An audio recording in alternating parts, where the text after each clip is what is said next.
Салам алейкум достор. Бұл Чалабат шаарындагы коммерческий университет. Очень чыгарылыш кылып, репортаж кылып чыгарды элек. Мындай университет мамлекеттин жери мыйзам сейилип, тротуардын жерине чыгылган депчи. Чалабат шаарынын мэриясы университет реакция кылбады. Бирок бул инициативаны башка журналисттер көтөрүп, Оштон, Бишкектен көтөргөндөн кийин акырында мындай реакция болду. Бул нерсе эмнеге тартып атабыз? Мамлекеттин жарандары кайдыгер караңгы болгондо мамлекет жок болуп кетет. Ошондуктан бизди жок кыла турган нерсе бул кайдыгерлик менен караңгылык экен. Кайдыгер караңгы болбош керек экенбиз. Баарыбыз ошентип сүйлөй берсек, туура эмес нерсени көргөнгө айтсак, ушундай результат болот.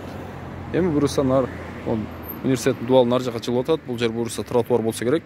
Адамдар мындай коопсуз басып калат.